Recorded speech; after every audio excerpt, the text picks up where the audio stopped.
the individual that's, oh, this isn't an addiction, this isn't bad for me, therefore it's justified. How about the people that are closest to you, that are privy to your life? Would they say this is robbing them of relationship with you? Okay. So would you say those 2 beers robbed you of your relationship with your dad in some form? Yeah, I would.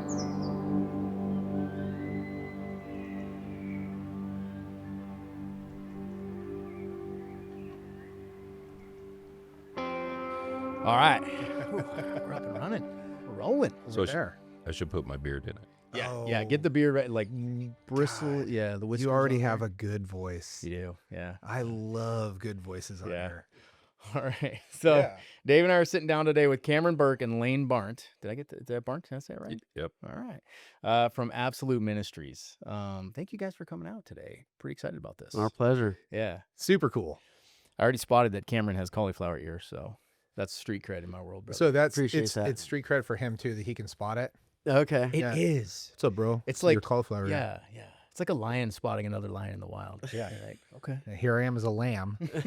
I was obedient at wearing my ear protection, so I can't stand the headgear. I just couldn't do it. No, I'd rather have my ears literally ripped off of my body, like Oh, I've had that happen. like a pit bull. Yeah, This one's been sewn on 3 times. Very weak ears, David. Wow. Anytime I get caught in a headlock, if I squeeze my head out, I have these really look at them. They're like really flimsy ears, and they just tear off. So I've had them stitched on a few times. It's like a tail of a chameleon that falls off, or Something like gecko that, yeah. or something. Or But there's no like defense mechanism for it. no, your ears fall off. I guess Pop out of I the get choke. through. I It get through the is. choke. It There is we go. Valid defense mechanism. So, anyways, Absolute Ministries. What is this all about? Teaching people how to live. I like this. Why do people need to know how to live? What, Oh, are people man. not doing it right or something? Good grief. Well, just look at society. I think society's a mess, and individuals don't know how to live. We've got a generation coming up that doesn't have a clue. Yeah. And ultimately, we're spending time with people. We're spending the currency of time, 24 hours a day, teaching people how to live, who are primarily coming out of addiction. Yeah. I think we have an epidemic coming up in the younger generations. I'm not gonna say any names, but I got my nephew visiting this week, and he's a little younger than my kids, and he is so deeply addicted to his phone that we went out on the boat the other day, and I was like, he's on his phone. I'm like, dude, put your phone down. Like, we're on a boat. If I was your age and someone took me on a boat on this lake, I would lose my mind. How cool it is, right? Dude, so awesome. And then he puts his phone down, and I can just see him just staring there, like he does not have the ability to have an imagination anymore. So, what's that going to lead to? Mm-hmm. I mean, other types of addiction? Mm-hmm. Sure, possibly. I don't know. Yeah. Well, his brain's been short-circuited, Yeah. Dopamine hits, right? The dopamine hits, but also the neural pathways have been hijacked. So literally the neural pathways aren't right anymore. So what's normally stimulating, right, the beautiful Coeur d'Alene lake and that scenery, no longer does it. It's the quick tempo of the screen, and so it's actually ruining people for normal. Yeah. It's funny you brought up addiction, and I think everybody immediately goes to substance abuse, right? When you hear addiction, you hear alcohol, you hear drugs. That's really where, if you talk about addiction, but when, you talked about the currency of time and neural pathways and all this stuff, which is going to lead down pretty good conversation here. But I'd like to ask, when you say addiction, what are we talking about? Because when I hear addiction, I hear phones, I hear TV, I hear pornography, I hear substance abuse, I hear addiction even to things that a lot of times we think are good, like work. Yeah.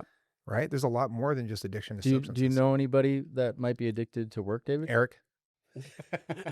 Yeah, not me, but That was Eric. good defense. Yeah. I was wake surfing Quick- this morning. I'm good. Quick That's answer. true. That's a good point. Yeah. We define addiction as the pursuit of pleasure no matter the cost. Wow. Okay. And when you talk about all the categories you just listed, right? What's the motive that's driving the activity to pursue pleasure, and no matter the cost? So work, what's the cost? Family. Mm-hmm. Oh, Right? dude. We've seen that a ton. Yeah. I mean, that is the human condition, right? To pursue pleasure and avoid pain. There's pushes in masculinity these days, and women too. I'm not saying that, but to kind of push into that pain and cold plunging, working out hard, rucking, all these things. Like there are people actively pursuing that, but you have to seek it out these days because the society is so easy for us. It's frustratingly easy. Yeah. We like the path of least resistance. Right. Yeah. We're 70% water. So, you brought that up though. I mean, work, I honestly don't think I would be able to do the job, not just real estate, but the job that we do with everything. I don't think I could do it if my wife wasn't here doing it with me. And we still struggle. The other night, she's like, when are we going to have a date night? I'm like, God dang, I'm with you every day. We got 29 animals now, and we are, we're trying to, we got so much going on, but she's right. Like, that's super important. And you do. I don't think I could do this job without my wife being here. Otherwise, I don't even know where we'd be. Yeah. It'd be tough. Yeah. Well, we both came from jobs where, you were being a fireman, you're gone for a week at a time. She was a single mom. Yeah. Most of those years. And so, 100%. yeah, I get it. I mean, I agree with you. Yeah. The professional in the career and the professional at home, right? Yeah. Mm-hmm. Yeah. Husband and wife. Hey guys, before we get too deep, make sure you hit follow or subscribe so you don't miss any of our latest North Idaho Experience content. And if you're thinking about buying, selling, relocating, or just exploring North Idaho, reach out to our team. We're proud to be one of the top-rated real estate teams in North Idaho with the 5-star reviews to back it up. We don't just sell homes, we help people experience North Idaho. Our contact info is in the show notes. Now let's get back to the episode. Yeah. How did you guys start Absolute Ministries? Like, where did this come from? Yeah. So I mean, the story started with my own. Okay. I came out of addiction in 2003, ended with cocaine and alcohol addiction, went through a program for 13 months, a live-in residential program. And 13 months. Wow. yeah, I mean, my life was a dumpster fire at that point. At 20 years old, I had... Actually, I think you need to tell the story about how you got into that program. Did you guys know each other back then? No. Okay. No. I had essentially burned every bridge. I was at the end, suicide attempts, just a total mess. And I got diagnosed with type 1 diabetes actually at the age of 16. And what I heard the doctor say at that first visit was, your life is over. That's not what he said, but that's what I heard as a 16-year-old. And I just threw caution to the wind. Screw it. What have I been holding back for? Let's pursue pleasure. Right. And so I did. And thankfully, it only lasted 4 years before I ran that road out as far as I could take it. And my dad reached out to his brother and asked him for resources, told him about a program. And I went there. I didn't want to go. I sat down in a room like this with the directors. They're like, what do you want to do? I was like, not this. Like, you guys are nuts, Stood up, walked outside, lit a cigarette, and just started contemplating life. Like, what am I actually living for? And when I asked myself that question, first time I ever heard God, not audibly, but just crystal clear in my heart. And he said, Cameron, give me this year of your life and watch what I will do in you. And I snapped my head around, like looked at my dad, like, did you hear that? And nothing. I was like, okay, I'll do it. And he's like, not missing a beat. All right, back in the office. And signed up, was there 13 months, transformed my life, encountered Christ, changed heart, new motive for living at that point. Had you been a churchgoer prior to that? Had you been a believer? What? I was raised in church, but it wasn't my relationship. Okay. Yeah. And so ended up doing an internship in that program, worked there for a couple of years, and just saw, so that was 03, 04, and then worked there till 2008 and got married in 2008, met my wife at a church. And we saw individuals complete programs and want to do right? These highly structured environments are great at cranking out sober people. And that's what I witnessed over and over. Like, oh, I'm a part of the solution. But on graduation day or on day they complete, they go from high structure, they cross the threshold called the front door, walk back out into the world into absolutely no structure. And of course, tip over like clockwork because the structure is not on the inside. It's just been from the rules, the program, all that, the staffing, et cetera, on the outside. And so right then we were like, we got to do something.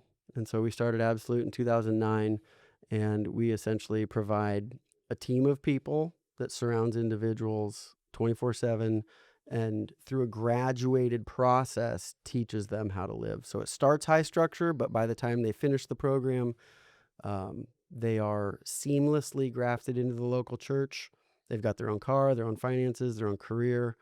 And the only thing that changes when they leave Absolute is where they sleep at night in their life. It's like being on probation with God. Yeah. Yeah. You just broke my mind. Sorry. I was just thinking about almost like that sounds like probation, but We do have people on probation with us. Yeah. Can we backtrack a little bit? Yep. I want to know what rock bottom looked like for you, because it's different for everybody, right? Mm. I mean, your definition is different than mine would be, different than whoever. Yeah. What's that look like?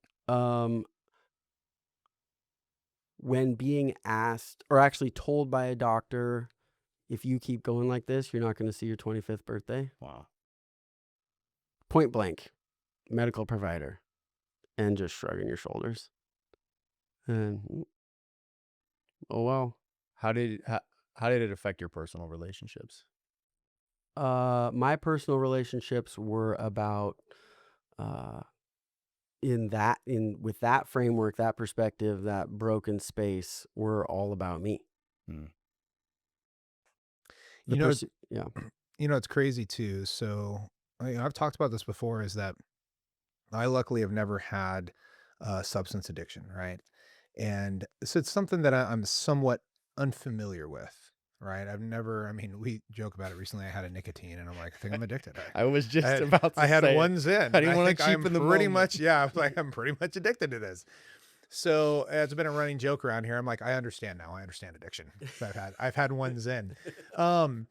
But anyways, you know, whenever I would interview people at the jail, when I would arrest somebody, either meth, heroin, fentanyl, whatever else it is, and I'd bring them to jail, you'd have to do a little bit of an interview with them, get some more information. And I don't know if I ever had somebody tell me that they liked what they were doing, right? In fact, I would go out of the way to ask, like, do you want to stop? And sometimes it would trigger people. They get really pissed. They tell me, of course I want to stop. Like, you think I like this? Mm-hmm. I'm like, okay, that's weird to me because you're doing it. But there's a cycle, right, that they can't break. And that's where you need the help, because they don't have the friends in their lives that are going to help them. They've burned the bridges with the people that will help them, or they have tons of shame. They don't want to go to mom and dad and the friends and everybody else that they used to trust and probably still love them and would take them in. But there's a lot of shame with that, right? Like, they don't want to go to there. So it's almost like with your kids, I could tell my son to do something and it'll never happen. And he can go ask him to do it and he'll jump on it and do it. And I'm like, what is wrong with you?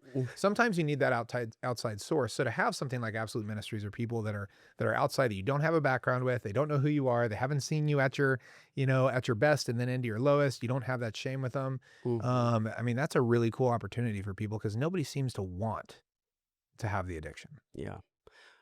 And to your point, parents are the best at keeping their kids from actually being rescued. Yeah. The enablers. 100%. Yep. I mean, we've made content just for the parents. Like, I believe it. Let them hit bottom. Quit rescuing. Quit rescuing. Like, quit bailing them out of jail. Let them sit there. That's huge. That's such a hard thing too. It's super hard. So you've obviously been through all this stuff. Layne, where do you come in here with Absolute Ministries? That's a great question. We were at our Wednesday morning men's group and at Real Life, and I'm surrounded by amazing men. And so one time after Jim, the senior pastor, said the prayer and said, see you guys next week, I said, hey, by the way, I think I love every one of you guys, but I don't know any of you. And so please give me the opportunity to have coffee or breakfast, lunch. And anyway, a bunch of them did that, and Cameron was one of them. And so I met him at Doma and spent an hour and a half hearing his story and just the amazing transformation that happened because he listened to God, and then started in Lake Taps, and then expanded to South Hill, Puyallup, and what about women? And so they opened a house for women in Spanaway. And then him being with 3 dogs, or three kids and a dog At that point, yeah. in a duplex. And his wife is like, we're not raising our kids in Washington. So moving here and now having a house or a place for men here in Coeur d'Alene and another place for women. He's doing God's work, with an incredible success rate. The program that Cameron has developed is something that needs to be implemented nationwide. He already has it in the box, ready to go. But nobody, like you guys, never heard about Absolute Ministries. Right. And we've just got to get the word out that this is a solution. And Cameron is the brains and just doing God's work. Wow, that's pretty good, Layne. Appreciate awesome. that. Yeah, thank you. It's crazy too. Like you see so many people. You talk about doing God's work. Like it is so cool when you see people that. I talk about the guy that we just had on here, Tony? Yoshi. Oh, Yoshi, yeah. Yoshi coming on here, and he's like, "Oh, dude, I do these things with dogs, and I train dogs, and I give them to former vets that have PTSD." And I'm like, "What do you mean you give them?" He's like, I just give them. I'm like, "How do you pay for it?" And he's like, "God provides. We just figure it out." And I'm like, "Bro, like what is going on?" And we're finding so many people like that up here in North Idaho, right? That are really trying to. It's not necessarily about the success or the money or any of that other stuff. It's really about how do you develop community and how do you help people, right? Mm-hmm. And truthfully, you look at it as a ministry, right? How do you get people to understand and know who Jesus is? I've learned really, really well that, and you guys being an outsider for a lot of people that are suffering from addiction, right? They seek a program, somebody to help them that, once again, they don't have an association with because it's easy to talk to somebody like that. They're seeking these people. And I found that even one of my good friends who, when we first met him, he was like, "I'm atheist. Don't push that stuff at me." And I'm like, "All right, cool. Let's go get a beer." And then we just hung out and everything else. So he moved to Texas. And the next thing you know, we get a call and he's like, "Hey dude, we're getting baptized." I'm like, "Whoa, what?" And we're like on a plane, really expensive, by the way, to just jump on a plane randomly and fly down there. But, it was so cool. But what I've found, and I think this applies to what you guys are doing is, and I keep going back to this, is that people need to seek you because you're kind of disassociated from their lives, right? And you have obviously the similar background and everything else, but it allows people to, so many people are probably telling them a lot of the same things that you guys are, right? But once they hear it from somebody else, all of a sudden it starts to set in. And I think it's hard for families too, because you talk about parents bailing them out and trying to tell them the right thing and it's not happening. Sometimes they need an outside source to do that. That's a huge thing, especially other people that are believers and they can see something in you that goes like, hold on, like you're living a life that I like this, right? Like what is it that you're doing that's different? And a lot of that comes down to the faith aspect too, where people really tie into it, right? Yeah. The truth hurts before it helps. Oftentimes. And parents or loved ones are so concerned about hurting, feeling, there's just an emotional connection there. I get it, right? I don't want my kid, I don't have to say hard things to my kids especially when they're down and out, like, gosh, little Jimmy, man, he's just suffering over there. I don't want to say anything that might tip him over, right? Well, but actually, like what you were talking about earlier, these people have, they've got something on the inside that's God-given that needs to be identified and given space to bloom and grow. And like, we're not putting anything on the inside of people that's not already there, right? Like the magic's already there. The seed's already there. It's just got to be put in the right space where it can be identified and given space to germinate and grow and root. Yeah. How often do you hear, when people are coming to you for the program that they heard God in their ear? Is that common? Yeah. In one form or another. Yeah. Yeah. And he's usually on repeat, right? Like, oh, this person said this, and then this person said this, and then the chaplain in the jail said this, and, the nurse in the ER room asked if she could pray for me, Yeah. et cetera, et cetera. How do people get to you guys? What's the process? Well, just online, absoluteministries.org or our 800 number. Okay. Fill out an application, and our intake team takes over. Is it all voluntary, or is there any court ordered type activity as well? Both. Okay. Yeah. And then what's the process like when they come to you? What does the program look like? So, like I said, on the front end, it's more structure. And then as they progress through the season, our workbook is broken down into 4 seasons, chapters. And there's about a dozen benchmarks per chapter. And so on the front end, we're holding their hand, organizing their day, right? Again, highly staffed environment. And then as they're accomplishing those things, first of all, finding stability just mentally and coming out of the substance abuse. And then we're helping them identify their God-given aptitudes, talents, abilities, job placement eventually, starting part-time. We've got a behavioral health care agency in Washington that's helping with the mental health and licensed providers, and just meeting everybody where they're at on a case-by-case basis, and then walking with them as they're navigating real life and being able to develop a new track that's sustainable. So by the time individuals are in season 3 and season 4, we're no longer, the heavy lifting, quote unquote, if you will, is done. And, I guess a lot of people would say, no, that's still heavy lifting. But for our cases, the heavy lifting's done. And now they're refining what it's going to look like to walk this new life out. Is there some sort of a corollary between how long people have been addicted and how long they stay in your program? I mean, I would imagine when, the longer you're into something, it becomes not just the addiction side of it, which sounds like you can break, right? All these programs get you out sober. It's where do I go from there? And when the only world is on the streets or around certain people or a certain lifestyle or a certain attitude, how do you work with that? Yeah. Well, show me your 5 closest friends and I'll show you your future. Yeah. Right? And that's the case for these individuals. So they get out of programs. It's not a matter of, are you going to have friendships? It's a matter of what's the caliber of those friendships going to be. So we believe the local church is the best environment for individuals to find sustainability.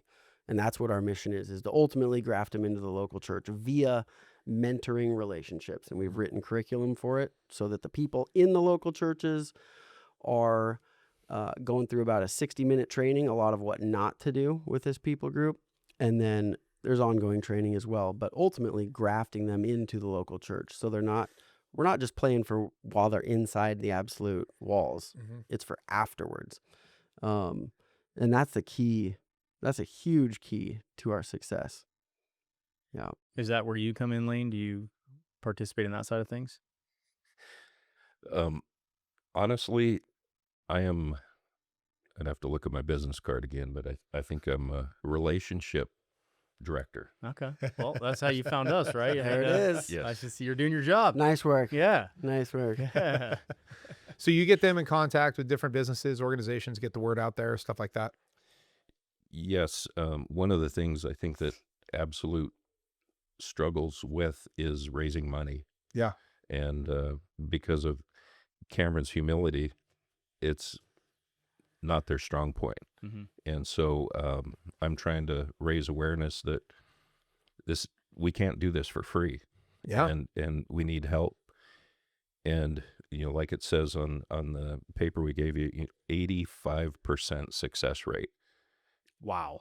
I mean, it's turning people from terribleness to being a successful part of society. And we need that, but Absolute needs help as far as monetarily. We just got approved for, is it Medicaid or Medicare? Yeah, Medicaid, licensed behavioral health agency in Washington. Okay. Yeah. Wow. So we can get reimbursed for a lot of what we do, but it takes 90 days. And so Yeah. we need to bridge that gap to where, we can become sustainable. Yeah. But anyway. What do you think would happen if states like California, Oregon, and Washington decided not to spend money on things like, I don't know, clean drugs and needles for people, and instead they turned around and put it into Absolute Ministries. It would be huge. Would that be enough money? Yeah, if we could get the left coast to Yeah. do something And that's productive. that's the stuff that I have found medically and everything else, is that the things that have a tendency to work, you have to pay for. They're not covered by insurance. It's pretty hard. They don't get the money. They don't get the funding, right? I mean, you see all these medical things out there, stem cell research. I mean, heck, even ivermectin, you can't even get, darn near prescribed by somebody. I got to pay for that out of your pocket. It's like, if you have to pay for it, it works. And so it's a bummer when, you see them constantly spending money on these things that are not solving the problem at all. And they also don't have the heart or the intent to solve the problem. Cameron, how much tax dollars have you saved? We've saved society over $85 million. Oh, Oh, dude. whoa. Yeah. Newsom's going to be pissed. Yeah. That's So- crazy. That is crazy. So, how many facilities do you have? How many houses do you have? There's 18 right now. 18 Yeah. Holy smokes. between Washington and Idaho. And we had a franchise location in Kalispell and Whitefish, and they've since rebranded and are Okay. continuing to do amazing things over there. Yeah. Okay. Now, how many folks are coming through the program at any given time? We got 13 full-time staff with some contracted positions as well, not including any of the behavioral health care stuff. And we've got right now approximately 55 men, women, and some of their kids. Wow. Yeah. How many have you served since the beginning? I don't have that number, but Okay. yeah. Thousands? Yeah. Wow. Dude, that's crazy. When did you guys start? 2009. Oh, holy smokes. You've been around for a while. Yeah. So thousands. So you got with married the and then you're 80 like, hey, I'm going to take on this crazy venture. And Yeah. we're going to do this for the next 20 years. Gosh. Yes. Jeez. My wife is a superhero. Yeah. As you can imagine. That's rad. Yeah. That is kind of a funny story that Cameron should share. About how they bought their first house, but Yeah. continued to live in the basement of their in-laws. Thanks, Layne. Yeah, we got married and we got a house, 1,000 square feet, 2 beds, 1 bath. We're like going to do the newlywed thing, move in. And God spoke to both of us in the same time period as seeing the need on the other side of this program and said, start using what I gave you to teach people how to live. And we're like, we were going to move into that. And so we moved into my parents' basement and never lived in the house. Started it. Wow. Yeah. Holy smokes, dude. Yeah. True story. That's crazy. Yeah. So where does it go from here? Well, like the need's overwhelming. And the ministry is fully manualized. And so myself and the team have spent all this time. I'm really good at building systems. And so being discovered and something that works is the next step, like Layne was talking about. And really the partnership with the local church. So local churches spend quite a bit of money on benevolence, but that's giving people fish, right? Not teaching them necessarily how to fish. Sorry, local churches. And so what we're doing is what they can't. Just point blank, right? Housing individuals that need to be housed while providing comprehensive wraparound services for this people group that has high needs, right? But ultimately, through the process, grafting them back into the local church. And so like Layne was talking about, funding is a huge one. It costs us right now $3,100 a month per person. Whoa. Yeah, for our service package. And we run a pretty lean team. Wow. Yeah. And individuals are currently asked to pay $1,200. And so the gap there is what we're trying to fill. And even the individuals and their families struggle with the $1,200. Have you, I'm certain there's other groups across the country that have, associated with churches that have tried to do similar things or are doing similar things. Have you reached out to any of them to just say, hey, look, take a look at our program and kind of see where it's going? Because even though everybody's in the church sector and everybody's like wanting to do the right thing for people, I'm certain there's a little bit of ego with any of it. 100%. Right? Like Yeah. that's just what it is. That's human nature. You come in and say, hey, our program might be better than yours. People are like, get out of here, dude. Yeah. That's kind of a big issue. Is a lot of churches think that we're competition, and we're not. We're there to take over where they can't. You know, every great church has a regen program or something, but that's one day a week, and they need Cameron. I mean, a lot of these people need 24/7, and when you talk about addiction, there's so many other things. I believe Cameron was talking about Kratom.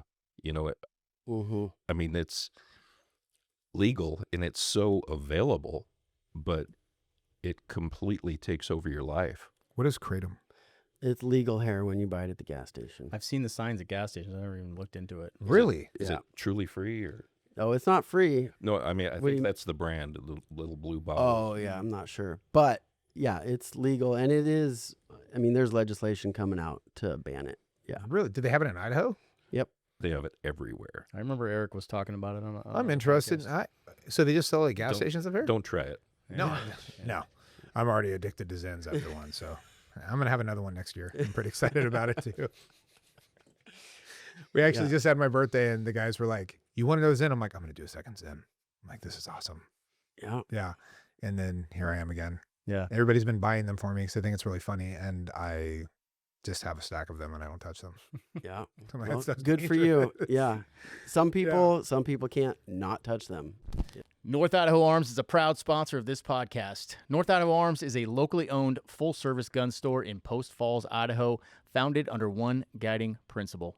They are unapologetically pro 2A. The owner, BZ, is a friend of ours and is a 2A rights absolutist. North Idaho Arms throws a flaming middle finger to all unconstitutional gun laws. Handguns, rifles, suppressors, magazines, ammo, complicated moves, estate transaction. BZ does it all, and yes, you can purchase some of these items if you're a Washington resident. Go see BZ at North Idaho Arms, Post Falls, Idaho.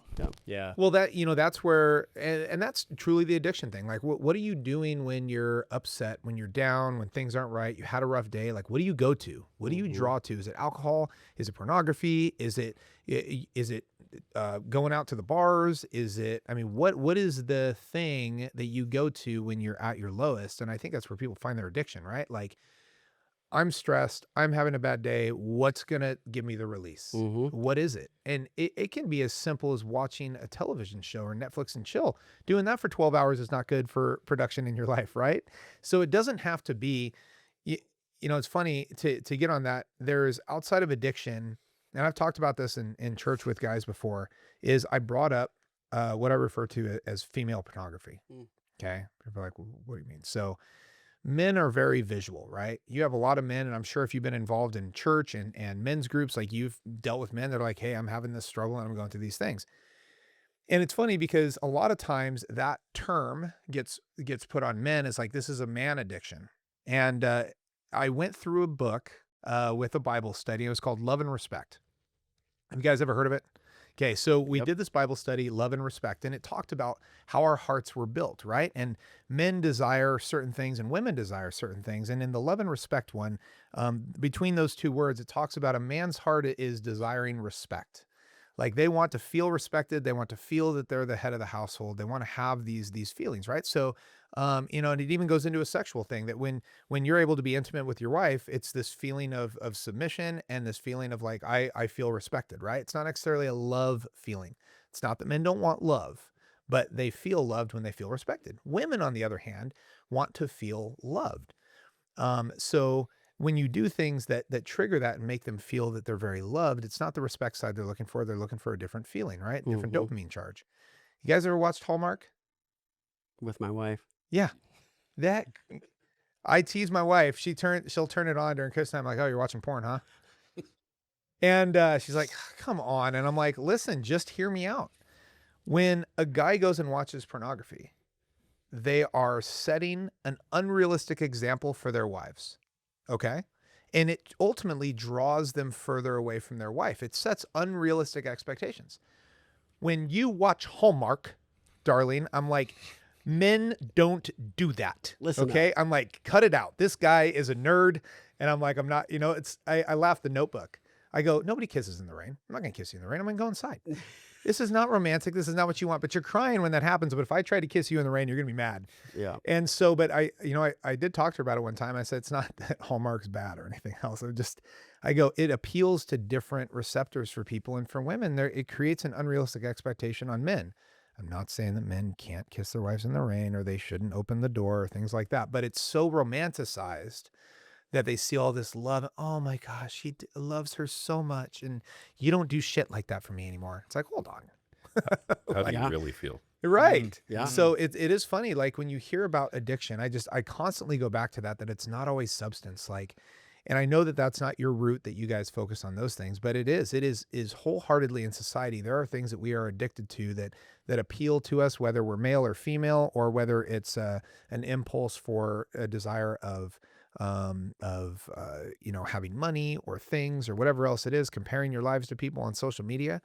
And it is so destructive. You talked about kids, man. I don't know what they're going to be like when they have to sit here and compare themselves their entire lives to everybody's amazing Facebook posts. I almost want to start a Facebook and just post all the bad things. That's a good idea. So that everybody's like, oh, wow, my life is really good. Dave's is. Is this a good time to talk about your Dorito addiction, David? Oh, dude. If there is a disease from MSG, I probably have it. And we're not going to go back to when I'm 10 years old with a rat tail. Leave me alone. Come on, that's the best image in my mind. Yeah, but you're right. When I get stressed, I do eat Doritos. I just want to make it very clear. I know. At 1 a.m.? Anytime. Name it. He's a monster. Yeah. On the addiction note, you guys have been doing this a long time. Have you seen trends in different type of addictions that are coming through?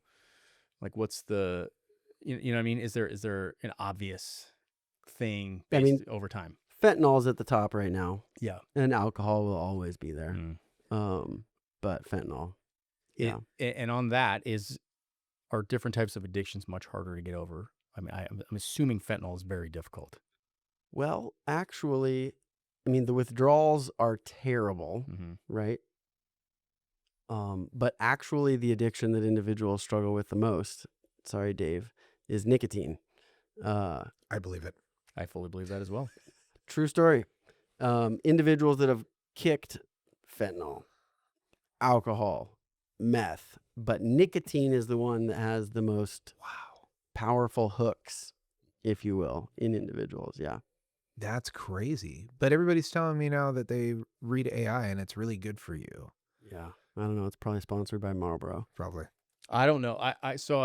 There is a lot of misinformation about it, or maybe it's, I don't know, because there are a lot of, you're messing with me right now, but Hooked him. I don't know the science enough to really get into this, but there are studies out about nicotine and the nicotinamide receptors and something with various viruses. So that's what people are hearing. And I know a lot of people are trying nicotine. I was guilty of this, and now I'm in the challenge of fighting it off. And, but so I don't know. I don't know if there's enough information about it to make a good decision. It's hard. To your point, what the pursuit of pleasure, no matter the cost, right? So is smoking a cigar bad for an individual that hasn't destroyed their life?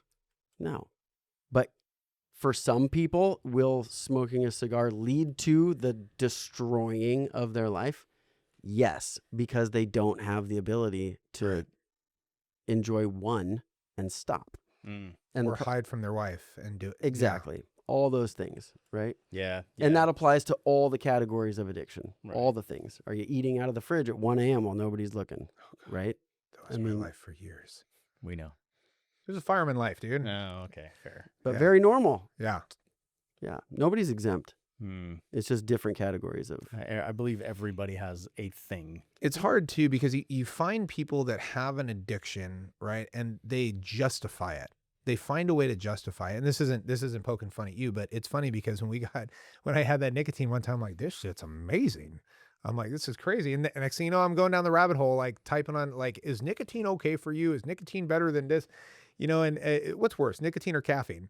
And I'm finding stuff like, nicotine's way better or way worse for you. And I'm like, oh, okay. And, I'm going down it because it was almost like I liked it so much. And I'm like, is there a way to justify having this? Yeah. And you see people do it with all sorts of stuff. My dad, when I was younger, my dad was, I don't know if I would say my dad was ever an alcoholic, but he may have been at some point. I mean, if you ask my mom, she's going to say yes. But, my dad, the one thing I realized is I remember coming home and my dad would have a beer, every day, 2 a day. That was what he had, Schlitz. And, I didn't drink until I was 28 years old, mostly because I didn't have a great relationship with him. And I kind of pushed away from anything he did. Right. So, but I remember coming home and my dad, he would record, I remember recorded on VHS, like the news or something. And so he recorded on the news one day and he goes, come and sit down. I want you to watch this. I'm like, all right, what is this? He's like, I told you, I was like, alcohol's good for you. And I'm like, okay, let's see what this thing says. And it's the age old, you've probably seen it 100 times. It's come out. And I remember it was in the late 90s. And she's like, researchers have found that 1 glass of red wine may help in heart health. He's like, see? I'm like, what the hell? I've never seen you drink wine ever. I'm like, beer is not wine, and 2 of them is not one, and this is not, and it may help in one specific organ, maybe. And that was like the stuff that I've seen from so many people when they have addiction is like there's a justification that tries to come with it. And I think that's something, and I don't know if you guys work on that, is trying to kick the justifications. Like, look, you can't try to make this okay. Right. You can't try to turn around and say, this is okay to have in my life. It's not. Mm-hmm. You have to find the reasons why it's not okay. Yeah. Doritos. Those are good for you. And by the way, the science has changed on alcohol at any level. Yeah. What is it? Oh, it's all bad. I believe that. Yeah. And, my son, we drink, obviously we got whiskey up here and everything else. I love whiskey. And even my son, he doesn't drink at all. He's 18. And every now and then I'll be like, you want to try this? Like, I don't mind letting my son try stuff. My daughter, on the other hand, she's like, can I have a Truly? I'm like, you may not. I'm like, She likes it too much. yeah, So does mine. But she's also really, really good. It's pretty cool. She got baptized 2 years ago. Her friends just got baptized. Your daughter got baptized last week. So my daughter was in there That's with her. awesome. Yeah. And it's like, they're following this really, really good route where they're especially banding together and they have a lot of support. So they're not doing the things that a lot of kids do, which is awesome. Right. But, I'm talking to my son when he's like, well, why do you drink that? I go, the same reason I eat Doritos. Ooh. I go, it tastes good and I like it. I go, but it's not good for me. And I think that's one of the reasons that allowed me to not be addicted to it. This guy has got me going on 75 hard right now, which I still need more of the rules, Austin, because I'm not completely sure, but I'm drinking my water and I'm eating good. And I'm not having any alcohol. And honestly, I love stuff like that because it helps me realize that I am not addicted to something to where I need it. And I've also never justified alcohol. I've turned around and said, this is a poison I'm putting in my body, just like the gummy worms that you ate, right? This isn't what my body needs. And we have it for different reasons, which makes me realize that I can live without it and I don't need it. That's good. And the other question is, so you talked about your dad. The other question is from your perspective or for anybody. So if the individual that's, this isn't an addiction, this isn't bad for me, therefore it's justified. How about the people that are closest to you that are privy to your life? Would they say this is robbing them of relationship with you? His Doritos. Good call. Yes. Yeah. Yeah. Okay. So would you say those 2 beers robbed you of your relationship with your dad in some form? Yeah. Yeah, I would. Right. So there was an issue there. It wasn't just. That's a good way to look at it. That's a good way. And can you turn his mic off next time he says anything about Doritos? What? No, I mean, that's robbing time from me Oh, because I don't partake in Doritos. Okay. Anyway. And now we can't spend time together because you're eating them. No, and that is a good way of looking at it. And I'll be honest, like I don't go down to the bar. I don't think we've probably been down to the bars maybe once together. I can't really even remember any real time that we've ever done that. But I will say, especially with like him and Eric, that's one of those things that we enjoy. We enjoy sitting around and having a glass of whiskey together. And I don't feel like that's robbing stuff, right? And a lot of times it's in a family setting with our kids and they're there too. And so once again, I don't necessarily think it's good.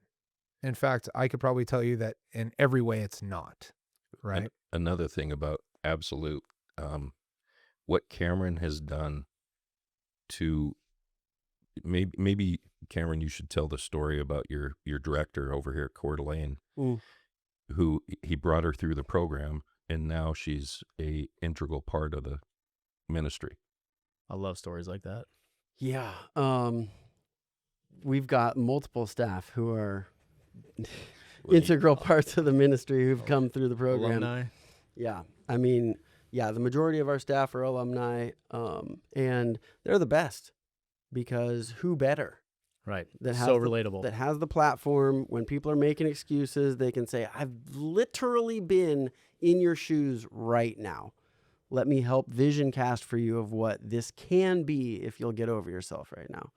And they say it nicer than that. But the point is, I've been where you're at. To Layne's point, I don't know if you're talking about Noella. She's our women's campus director in Coeur d'Alene, Women and Kids.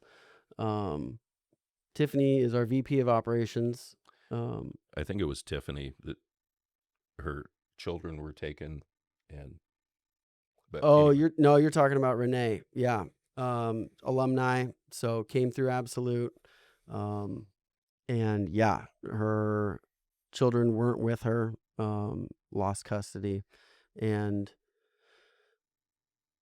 through the program and through the process got custody back. And it started out with 2-hour supervised visits, and then weekends, and then pretty soon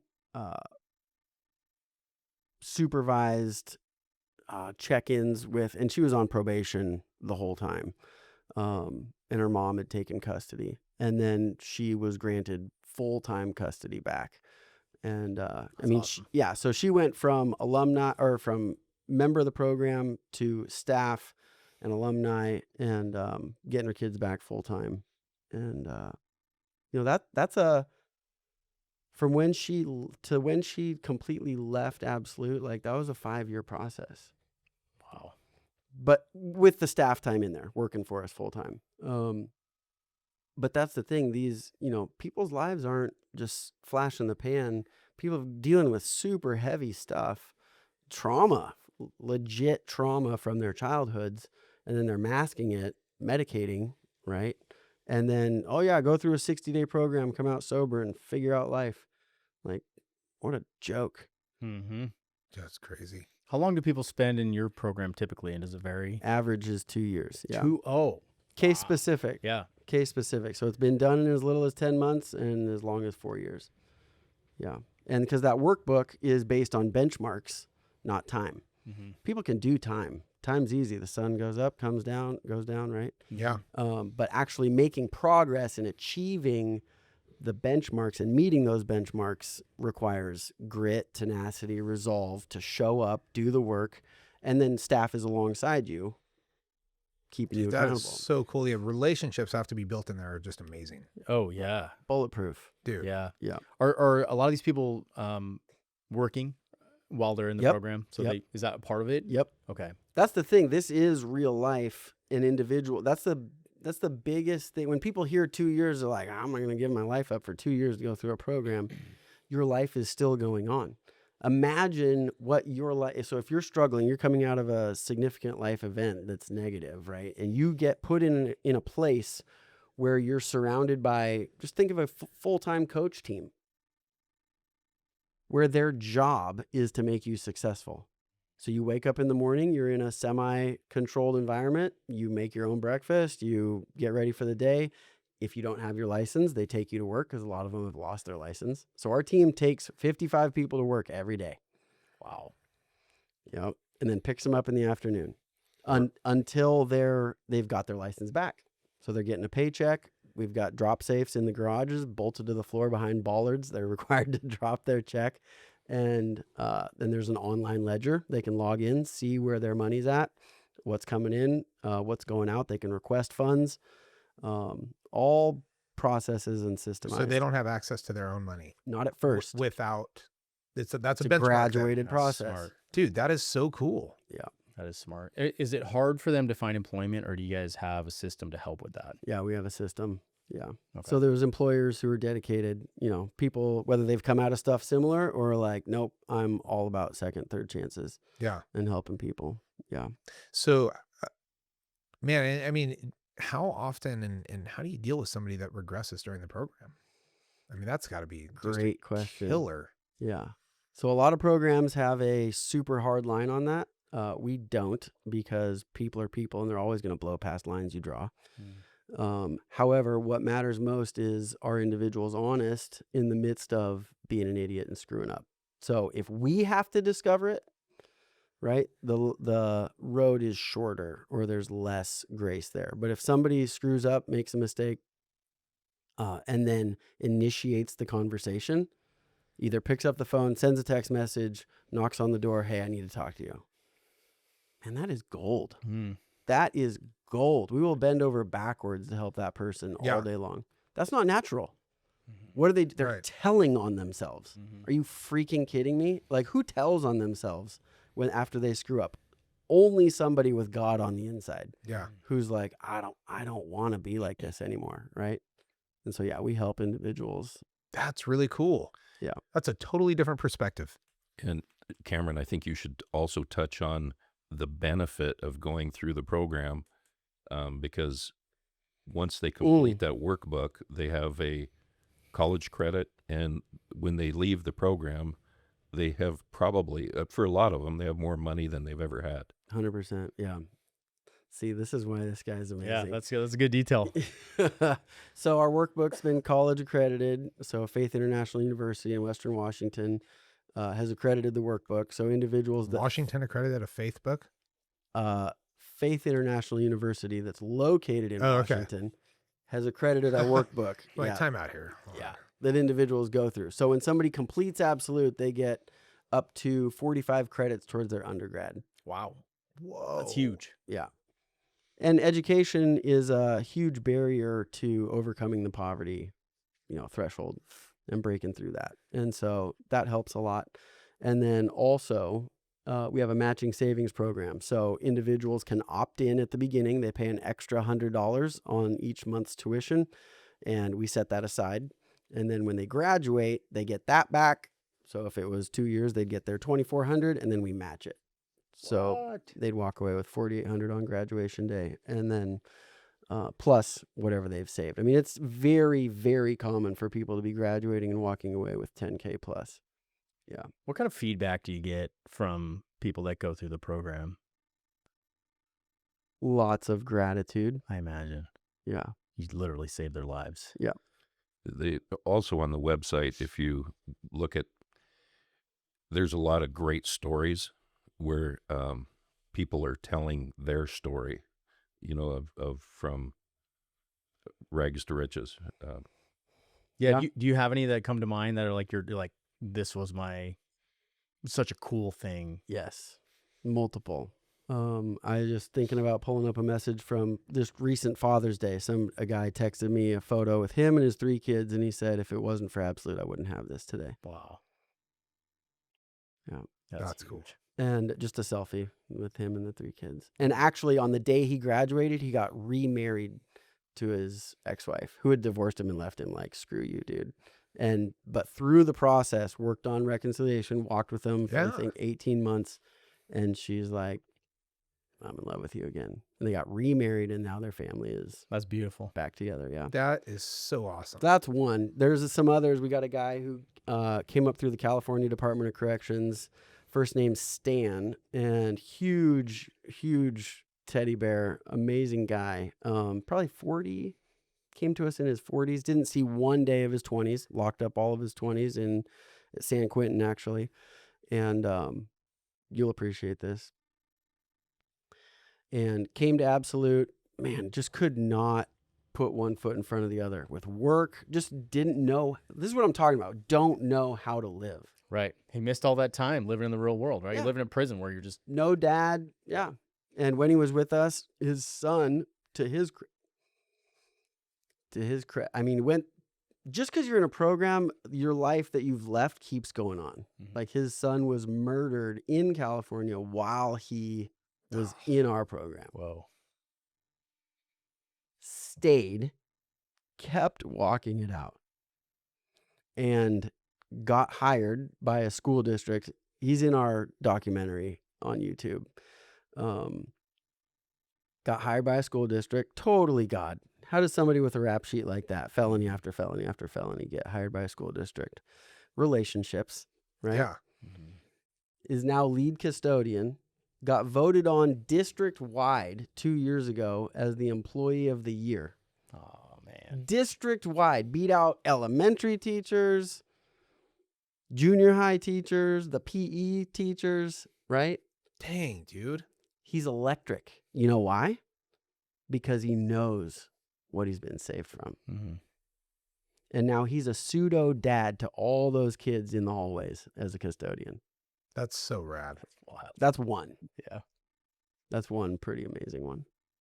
Yeah.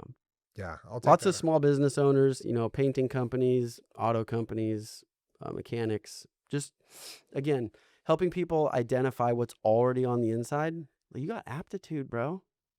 Like, let's turn it on and let you run and show you how that could look. Mm-hmm. We've helped people start businesses on the other side, and now they're freaking crushing it.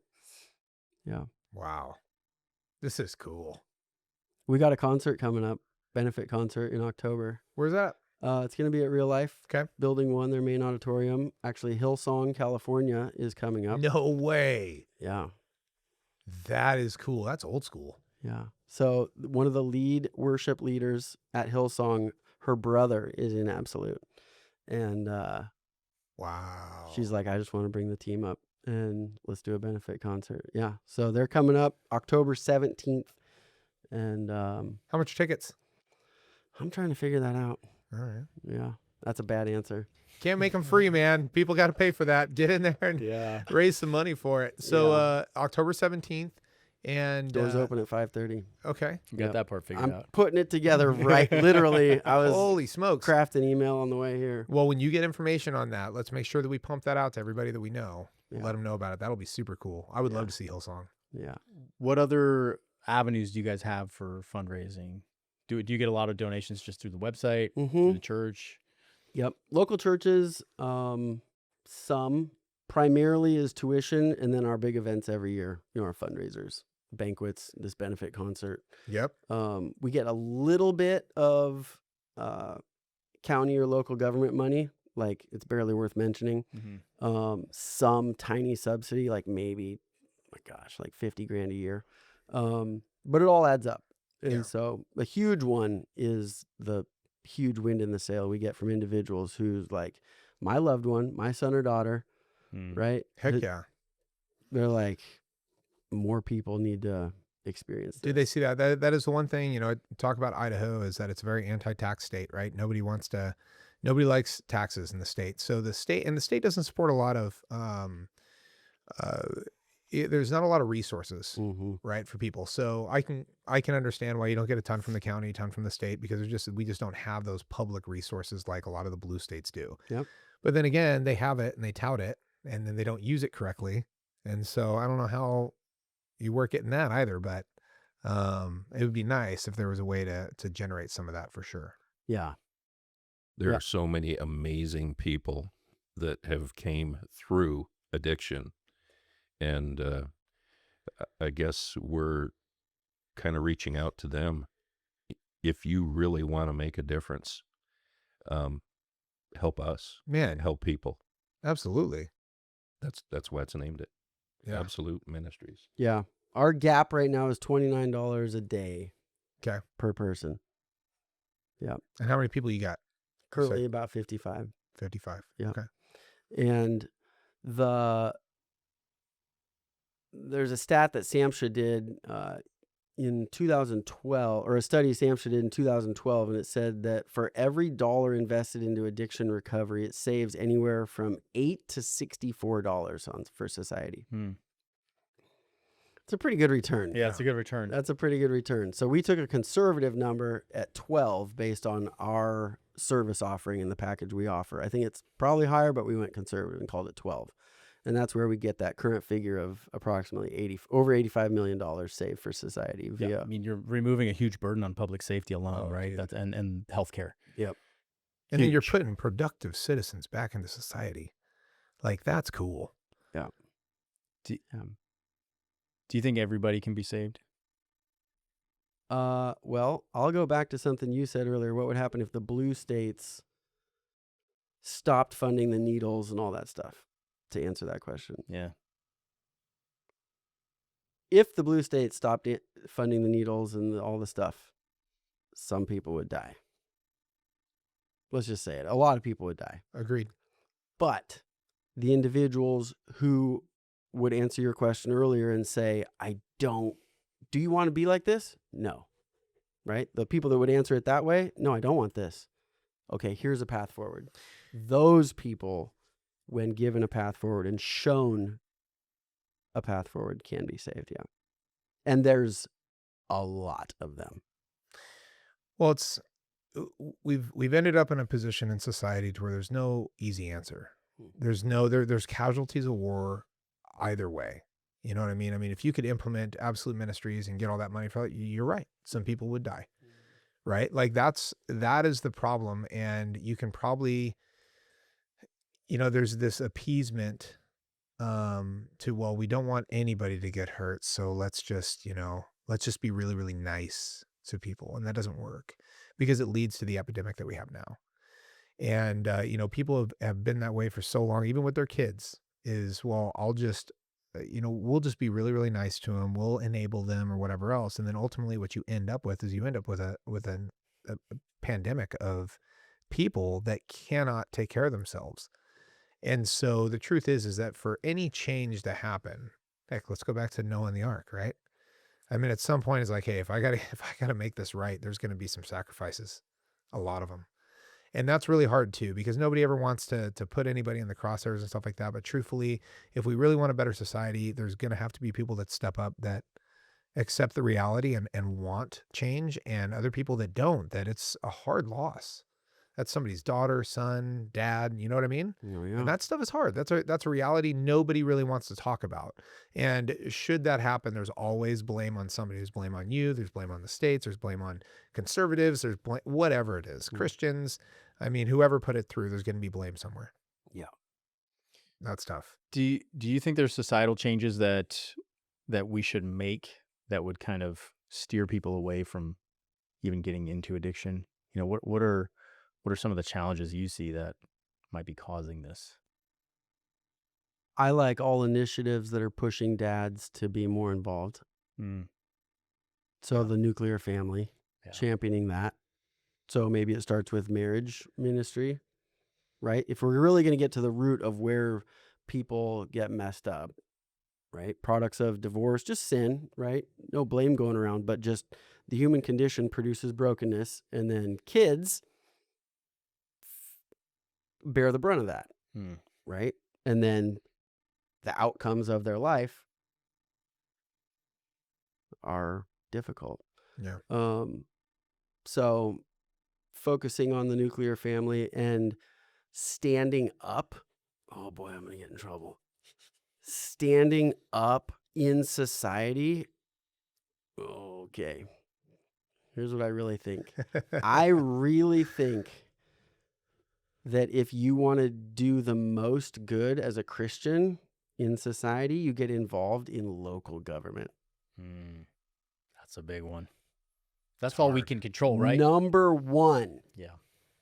I didn't say you're not part of a local church. I said, where do you spend? Gosh, I'm going to catch some stuff.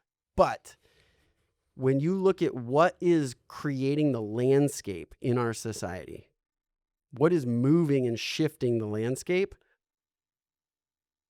it is not 2 hours on a Sunday morning. I mean, you're right.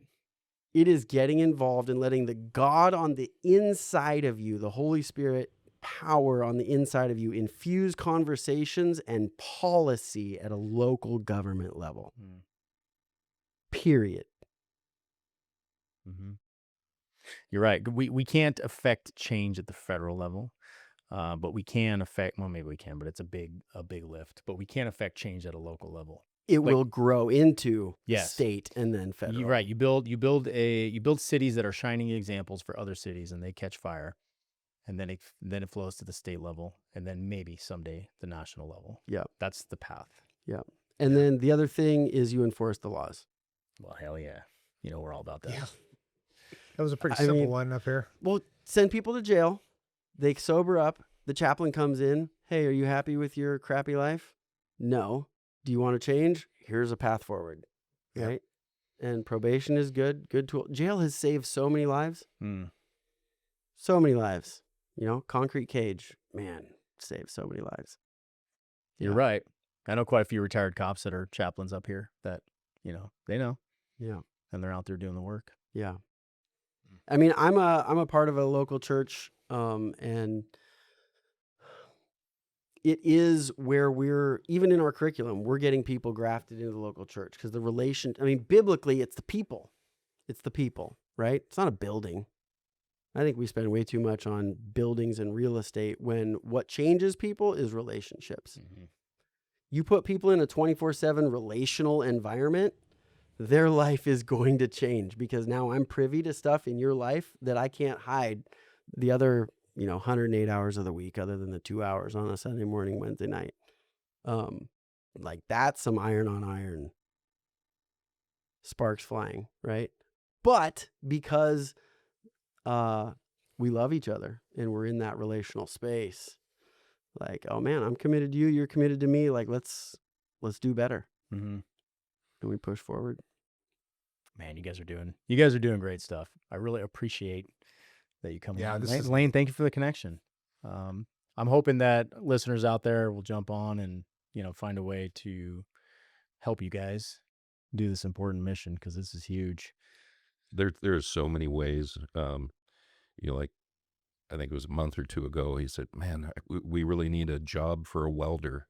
So even if you have your own business or something, and you can partner with Absolute to, because that's part of what we do is job placement, and we do need we need people that can believe in us and employ some of the Our women's people. campus just flooded last week in the basement. The sewer backed up. So, just tradespeople who are willing and capable. It's really good too, because a lot of people, I hear it in church all the time. We have a giving, kind of thing that we recite every year or every day at church.